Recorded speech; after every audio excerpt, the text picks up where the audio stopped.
मला खूप छान वाटलं. इकडे मी दुसऱ्यांदा येतोय. पहिल्यांदा मी या परिसरात आलो होतो आणि एन डी स्टुडिओ बघायला आलो होतो आणि त्यावेळेला मी नितीनजींना भेटलो, नितीन देसाईंना. आणि ते मला म्हणाले, की "आई कुठे काय करते?" आम्ही लॉकडाऊनमध्ये तुमच्यामुळे आमचं लॉकडाऊन खूप चांगलं गेलं कारण सगळे घरात बंदिस्त होतो आणि आई कुठे काय करते आम्ही रेग्युलरली बघायचो आणि मला खूप आनंद झाला होता. आणि ते म्हणाले, की "माझ्या एका सीरियलमध्ये मला तुला कास्ट करायचं आहे."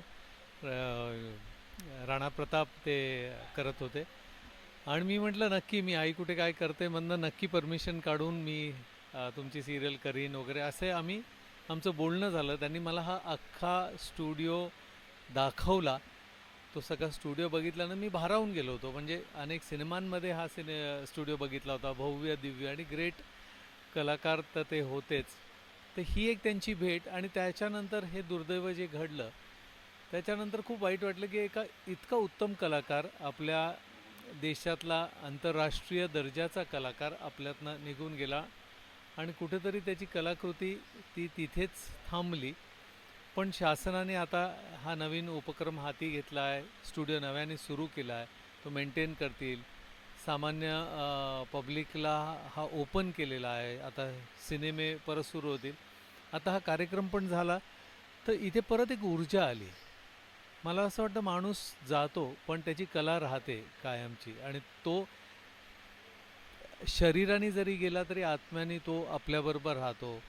तर हे खूप चांगलं फीलिंग आहे की एन डी स्टुडिओ पुन्हा सुरू झालं आहे म्हणजे आणि मला पहिल्याची वास्तू पुन्हा कलेसाठीच वापरली जाणार आहे. वापरली जाणार आहे हेही खूप आहे. नाहीतर बऱ्याचशा ठिकाणी स्टुडिओज गेले आणि तिथे कन्स्ट्रक्शन झाले आहेत, तिथे काय म्हणतात सोसायटीज तयार झाल्या आहेत. ते दुर्दैवाची गोष्ट आहे आणि आमच्यासारख्या कलाकारांचं जे स्वप्न राहिलं होतं की अशा वास्तूमध्ये आपलं शूटिंग व्हावं, तर आता एक आशा परत माझ्यासारख्या कलाकाराला आहे की कधी पुढे मागे एखादी सिरियल किंवा एखादी फिल्म किंवा एखादी वेब सिरीज किंवा एखादं काहीतरी या वास्तूमध्ये मला करायला मिळेल. आणि सर आता नवीन मालिका येते त्याबद्दल प्लीज सांगा. वचनं वचन दिले दिले तुम्ही. तू मला, वचन दिले तू मला स्टार प्रवाहावर सोमवार ते शुक्रवार 9:30 वाजता मालिका सुरू झाली आहे. आता आज 5वा एपिसोड त्याचा प्रदर्शित होईल. अतिशय छान मालिका आहे. मला ती करायला खूप मजा येते कारण एक तर स्टार प्रवाहावर 5 वर्ष मी आई कुठे काय करते केलं. त्यामुळे एक खूप छानसं नातं या वाहिनीवर वाहिनीशी माझं झालं आहे. आणि याचा निर्माता जो आहे तो शशांक सोळंकी आहे, जो माझा वर्गमित्र आहे. एका बाकावर आम्ही बसायचो. आम्ही कॉलेजमध्ये चेस खेळायचो आणि स्वप्न बघायचो. तर तो एक मोठा निर्माता झाला.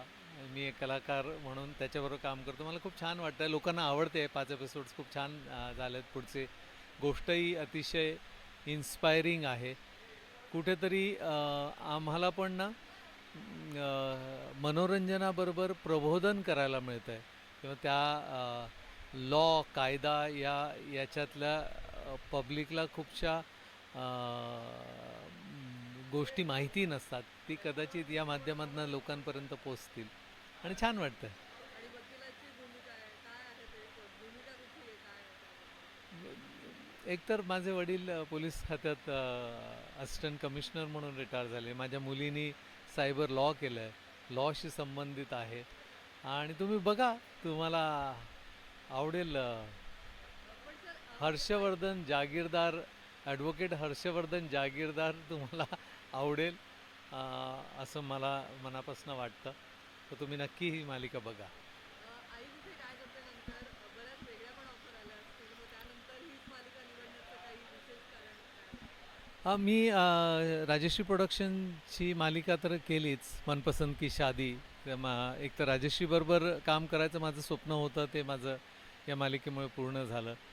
त्यात राजाराम शिंदेची भूमिका केली. ती अगदी साधा, सरळ, सोज्वळ असा वडील मी प्ले केला आणि खूपच पॉझिटिव्ह, इतका पॉझिटिव्ह की your heart goes out for him. इतकी छान भूमिका होती. अनेक भूमिका आल्या आणि आता ही ॲडव्होकेट हर्षवर्धन जागीरदारची जी भूमिका आहे ती मला आवडणारी आहे कारण मी लॉ कॉलेजला ॲडमिशन घेतलं होतं. मी ग्रॅज्युएशननंतर मला भविष्यात काय करायचं आपण नेहमी स्वप्न बघतो की आपण हे करूया ते करूया. मला आर्मीमध्ये जायचं होतं, मला पोलीस खात्यात जायचं होतं, तसं मला लॉ पण करायचं होतं आणि सगळंच काही आपल्याला करता येत नाही. त्यामुळे हा कलाकार झाल्यामुळे एका आयुष्यामध्ये अनेक आयुष्य जगायला मिळत आहेत मला. तर हे आता एका ॲडव्होकेट लॉयर्सचं आयुष्य जगतो आहे. प्लीज बघा.